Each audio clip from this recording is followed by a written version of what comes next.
Donald Trump कहते कुछ हैं, करते कुछ और हैं। 2 दिन पहले ट्रंप ने कहा था कि अमेरिका अब ईरान पर हमला नहीं करेगा, लेकिन अब से कुछ घंटे पहले ट्रंप ने मीडिया से कहा कि ईरान पर दूसरे विश्व युद्ध के बाद से सबसे बड़ा हमला हुआ। ट्रंप ने यह भी कहा कि अब जब भी ईरान पर हमला होगा तो वो विध्वंसकारी और विनाशक होगा। न सिर्फ ट्रंप बल्कि अमेरिकी युद्ध मंत्री पीट हेग्सेथ ने भी ईरान को नेस्तनाबूद करने की धमकी दे दी है। अब ईरान के खिलाफ अमेरिका की बाहें तनी हुई हैं। इजरायल भी जंग के लिए आमादा है। इजरायल ने अमेरिका से यह साफ कर दिया है कि अब अगर ईरान पर हमला हुआ तो यह हमला तब तक नहीं रुकेगा जब तक ईरान मध्यमीट ना हो जाए। फिलहाल बड़ी खबर यह है कि किसी भी वक्त ईरान पर बड़ा हमला संभव है और इसी हमले को लेकर अमेरिकी युद्ध मंत्री पीट हेग्सेथ ने बड़ा दावा किया है। यूएस आर्मी हमले के लिए तैयार है। वर्ल्ड वॉर 2 के बाद की सबसे बड़ी तैयारी। आर्मी पूरी तरह तैयार है और मुस्तैद है। वहीं डोनाल्ड ट्रंप की ईरान को चेतावनी। बड़ी खबर यह है कि ईरान पर वर्ल्ड वॉर 2 जैसा हमला हुआ। डोनाल्ड ट्रंप ने कहा ईरान के लिए अगला हमला विनाशकारी होगा।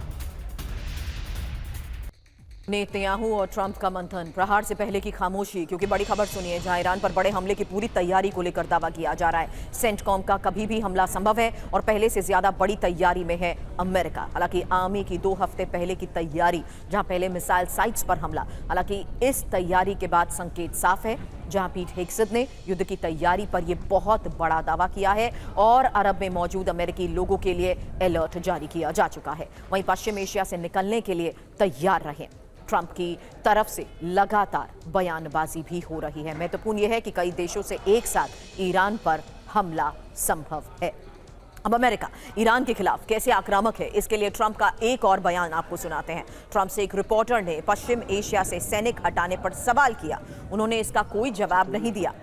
इस बात का यह संकेत है कि ईरान के बारे में अभी भी गंभीरता से सोचा जा रहा है और कुछ दिनों में बड़ा कदम उठाया जा सकता है। डोनाल्ड ट्रंप ने फिलहाल क्या कहा, सुनिए। इस बीच डोनाल्ड ट्रंप ने यह घोषणा की है कि वो फिलहाल ईरान पर हमला नहीं करेंगे और ईरान पर हमले का प्लान उन्होंने रोक दिया है। लेकिन न्यूज एजेंसी एसोसिएट प्रेस के मुताबिक ट्रंप भीषण हमले से पहले ऐसी ही बातें करते हैं और फिर हमले कर देते हैं। न्यूज एजेंसी के मुताबिक ईरान पर हमले न करने का बयान ट्रंप की रणनीति का ही हिस्सा हो सकता है। एसोसिएट प्रेस के मुताबिक पिछले 2 दिन में ट्रंप और उनके सहयोगियों के बयान इस बात की तस्दीक करते हैं कि ईरान के खिलाफ उनकी आक्रामकता में कोई कमी नहीं आई है। अब आपको पिछले 5 महीनों में ट्रंप ने कितनी बार ईरान पर हमला ना करने की बात कही है, दिखाते हैं। ऐसा बयान देने के कुछ ही घंटों बाद ईरान पर हमला कर दिया गया। क्योंकि ट्रंप की बातों पर कितना विश्वास, सवाल इसलिए क्योंकि 7 मई 2026 जब डोनाल्ड ट्रंप ने बयान दिया कि सीजफायर जारी है, लेकिन हकीकत ये थी कि उसी दिन ईरान पर एयर स्ट्राइक हुई। उसके बाद 17 जून 2026 जब डोनाल्ड ट्रंप ने बयान दिया कि ईरान से एमओयू की बात कही है, जबकि हकीकत ये कि स्ट्रेट ऑफ हार्मूज पर हमले हुए। 27 जुलाई अब से कुछ दिन पहले डोनाल्ड ट्रंप ने बयान दिया 13 दिन के हमलों के बाद शांति का ऐलान, जबकि हकीकत ये कि 5 दिन बाद सेंटकॉम ने हमला किया। अब 2 अगस्त डोनाल्ड ट्रंप ने लेटेस्ट बयान दिया है कि हमले रोक रहे हैं, लेकिन क्या ईरान पर फिर हमला होगा, यही सबसे बड़ा सवाल। वहीं इजरायल की अमेरिका को 2 टूक। खबर यह है कि इजरायल हमले में तभी शामिल होगा जब ईरान पर निर्णायक हमला हो और बीच में युद्ध खत्म किए जाने से इजरायल नाराज है। हालांकि इजरायल ईरान को पूरी तरह से खत्म करना चाहता है और ईरान के प्रॉक्सी ग्रुप को भी तबाह इजरायल करना चाहता है। यरूशलेम पोस्ट के हवाले से इजरायल की इसी तैयारी को लेकर भी बड़ा दावा किया गया है, क्योंकि नेतन्याहू की युद्ध की इस हसरत को लेकर रिपोर्ट में दावा किया गया। दावा ये कि नेतन्याहू ईरान से आर पार चाहते हैं। दावा ये कि नेतन्याहू आधा अधूरा युद्ध नहीं लड़ना चाहते हैं। यूएस संग जॉइंट ऑपरेशन को अभी मंजूरी नहीं मिली है, जबकि अमेरिका से आश्वासन इजरायल चाहता है। बीच में युद्ध खत्म ना करने का आश्वासन, ईरान के खात्मे तक युद्ध जारी रखने का वादा। वहीं आपको बता दें, इजरायल इतना हमलावर इसलिए है क्योंकि पश्चिम एशिया में इजरायल का सबसे बड़ा दुश्मन ईरान है। इजरायली दबदबे को सिर्फ ईरान चुनौती देता है और भविष्य में ईरान इजरायल के लिए घातक हो सकता है और प्रॉक्सी ग्रुप के जरिए इजरायल को मुश्किल में ईरान डालता है।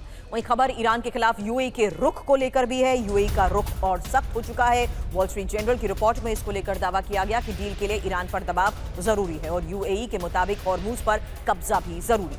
यूएई के मुताबिक अमेरिका को ग्राउंड ऑपरेशन पर विचार करना होगा। अब सवाल यह है कि क्या ईरान पर किसी भी वक्त हमला, क्योंकि यूएई और अमेरिका से सख्त रुख अपनाने को कह चुका है। सख्त एक्शन के लिए ट्रंप से बातचीत भी जारी है। महत्वपूर्ण यह है कि स्ट्रेट ऑफ हार्मूज पर कब्जा ही आखिरी विकल्प और ग्राउंड ऑपरेशन के विकल्प पर भी विचार की बात यूएई कह रहा है, जबकि सऊदी अरब ईरान के साथ तनाव कम करने पर जोर दे रहा है। ऑपरेशन प्रतिशोध जामाक 84 बॉम्ब से अटैक और इसके बारे में जानिए। 2000 पाउंड इसका वजन यानी लगभग 907 किलोग्राम। कितना विस्फोटक है? 429 किलोग्राम ट्राइटोनल। तबाही का दायरा 50 फीट चौड़ा और 36 फीट गहरा गड्ढा हो सकता है। इसकी मारक क्षमता है 11 फीट तक कंक्रीट के अंदर तक असर कर सकता है और यही इसकी खासियत है। जहां जीपीएस गाइडेड किट से सटीक निशाना ये साध सकता है और जेट्स के जरिए, फाइटर जेट्स के जरिए दुश्मन पर अटैक लॉन्च कर सकता है। बड़ी खबर यह है कि यूएस मरीन कॉर्प्स के F-35C की उड़ान और यूएसएस अब्राहम लिंकन से F-35C की उड़ान। अरब सागर में ईरान की नाकेबंदी जारी है और नाकेबंदी में 35 शिप का रास्ता बदला गया है। हालांकि 2 शिप पर अटैक और 2 शिप पर कब्जा हुआ है।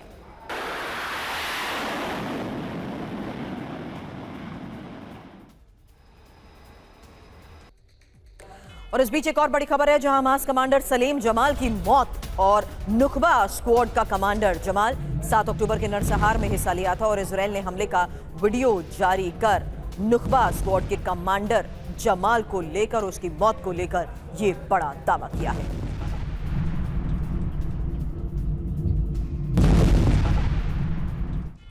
बड़ी खबर यह भी है कि अमेरिका और ईरान में अब युद्ध का नया चरण शुरू हो चुका है। हालांकि अरब में यूएस बेस पर हमला ईरान कर रहा है और इराक में यूएस सऊदी कर रहे हैं जोरदार पलटवार। जंग में अब ईरान समर्थित नेटवर्क भी एक्टिव है। ईरान और अमेरिका की जंग अरब में फैल चुकी है।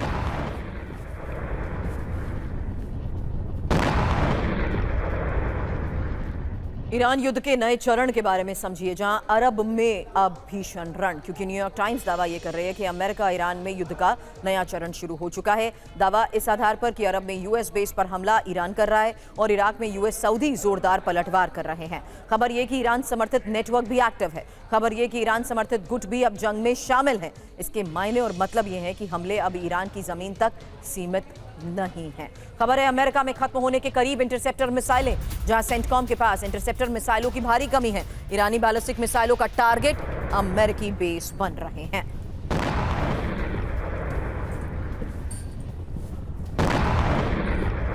Joint chief of staff general Dan Caine ने ट्रंप को आगाह किया है। फिलहाल centre for strategic and international studies का क्या दावा है, क्योंकि क्या अमेरिका के पास मिसाइलें खत्म हो रही हैं? अमेरिकी भंडार में मिसाइल इंटरसेप्टर की कमी को लेकर दावा किया जा रहा है।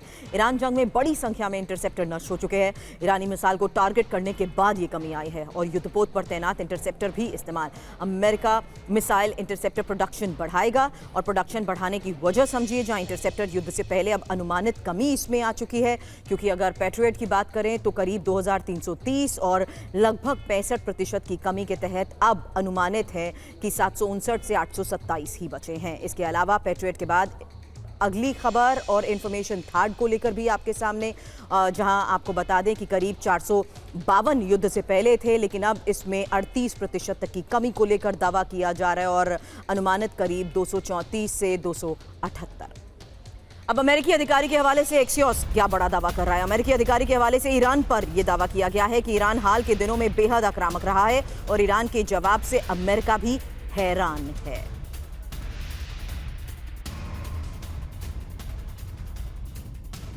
लगातार हो रहे हमलों के बीच अब सऊदी क्राउन प्रिंस की ट्रंप से बातचीत को लेकर भी एक बहुत बड़ी खबर सामने आ रही है, जहां ट्रंप के हमले के प्लान पर चिंता जताई गई है और मोहम्मद बिन सलमान ने ट्रंप से प्लान ऑफ एक्शन पूछा है। सलमान ने फिलहाल हमला टालने की भी अपील की है। तो सऊदी अरब की डोनाल्ड ट्रंप से अपील को लेकर खबर, जहां ईरान पर बड़े सैन्य हमले से अमेरिका बचे और तनाव बढ़ाने की बजाय स्थिति को सामान्य करे। इसके अलावा हमले की योजना और आगे की रणनीति के बारे में भी पूछा गया है। जंग की बजाय कूटनीति पर फोकस करने को कहा गया है। टकराव बढ़ाने की बजाय बातचीत का रास्ता अपनाया जाए। अब खाड़ी की सभी बड़ी ऑयल फैसिलिटी पर हमले की वार्निंग, एक बड़ी खबर आ रही है, जहां सऊदी अरब यूएई के ऑयल इंफ्रास्ट्रक्चर तबाह करने की तैयारी है और कतर और कुवैत की रिफाइनरी पर भी बड़ा हमला हो सकता है। फिलहाल ईरानी स्टेट मीडिया फार्स न्यूज की रिपोर्ट में इसको लेकर क्या सनसनीखेज दावा किया गया है, क्योंकि ईरान के टारगेट पर खाड़ी देश है और ईरान के टारगेट पर खाड़ी देश में ही सबसे बड़ा दावा इस रिपोर्ट में किया गया है कि सऊदी अरब टारगेट पर है। तो फिलहाल सऊदी अरब पर टारगेट को लेकर दावा क्या किया जा रहा है, और यही इंफॉर्मेशन वॉल पर एक एक डिटेल अब आपके सामने रखते हैं, जहां आपको बता दें कि सऊदी अरब पर लगातार यूएस एसेट्स को जिस तरीके से ईरान की तरफ से पश्चिम में टारगेट किया जा रहा है। अभी फिलहाल खबर है कि ग्वार, खुरैज, अबकैक ऑयल फील्ड ये टारगेट पर हो सकती हैं। इसके अलावा सऊदी की सप्लाई चेन को तबाह करने की तैयारी के तहत ये मैपिंग की जा रही है। रुबेज और जाकुम ऑयल फील्ड को लेकर भी बड़ा दावा किया जा रहा है। साथ ही दुनिया का ये दूसरा सबसे बड़ा ऑयल फील्ड है जो अब टारगेट पर है। इसके अलावा कदीर गैस फील्ड, रास लफान एलएनजी फैसिलिटी, ये कतर को लेकर इंफॉर्मेशन आपके सामने रख रहे हैं। दुनिया के सबसे बड़े गैस फील्ड पर हमले की तैयारी को लेकर ही दावा किया जा रहा है। बात कुवैत की, जहां कुवैत के सबसे बड़े ऑयल फील्ड बरगन भी निशाने पर है। और इस बीच आपको बता दें, सितराह रिफाइनरी, अल मिहास फैसिलिटी भी निशाने पर हो सकती है। इसके अलावा बात इजराइल की, जहां इजराइल के सबसे बड़े गैस फील्ड लेविथान पर हमले की तैयारी को लेकर भी दावा किया जा रहा है। तो साफ है कि किस तरीके से ईरान के टारगेट पर खाड़ी देश है। न सिर्फ सीधा इजराइल पर टारगेट, बल्कि कुवैत और कतर पर भी टारगेट को लेकर रिपोर्ट में बड़ा दावा किया गया है।